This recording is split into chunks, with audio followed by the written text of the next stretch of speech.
सर्दी में क्यों किटकिटाते हैं हमारे दांत?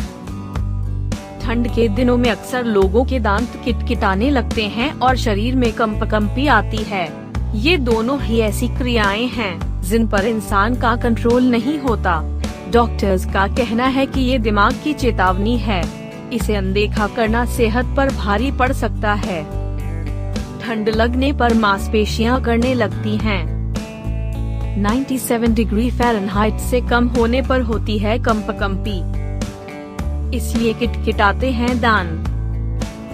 दरअसल शरीर के कुछ और भी आत्मरक्षक तरीके होते हैं। जब शरीर को एहसास होता है कि उसे और तापमान की जरूरत है तो कंपकंपी लगती है। अक्सर ऐसी स्थिति में निचले जबड़े में किटकिटाहट होने लगती है। महिलाओं का शरीर आंतरिक तापमान मेंटेन करने में पुरुषों के मुकाबले ज्यादा स्ट्रॉन्ग होता है। उनके शरीर की संरचना ही कुछ ऐसी होती है जिससे बॉडी पार्ट्स को गर्मी मिलती रहती है। कंपकंपी है दिमाग का सिग्नल।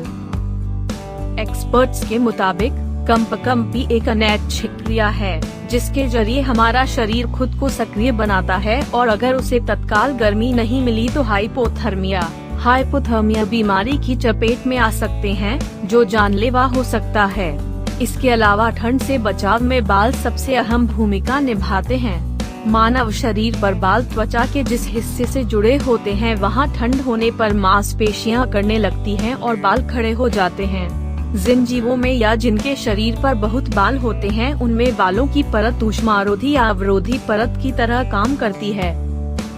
हार्ट अटैक की वजह बन सकती है ठंड।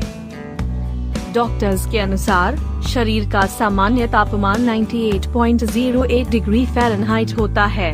अगर ये गिरकर 97 डिग्री फ़ारेनहाइट पर पहुंच जाए तो शरीर में कंपकंपी होने लगती है।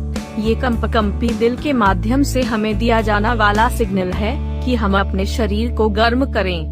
हालांकि इसके लिए शरीर अपनी मांसपेशियों को इस प्रोसेस में जकड़कर सख्त कर लेता है। लेकिन अगर तापमान 91 से 87 डिग्री फ़ारेनहाइट तक गिर जाता है तो मांसपेशियों में अकड़न से कंपकंपी रुककर हाइपोथर्मिया की स्थिति ला देती है, जो हार्ट अटैक और मौत की वजह बन सकती है। वहीं अगर तापमान 84 डिग्री फ़ारेनहाइट से भी कम हो जाता है तो शरीर नीला पड़ने लगता है और सांस रुकने लगती है। ऐसे इंसान का बच पाना मुश्किल हो जाता है।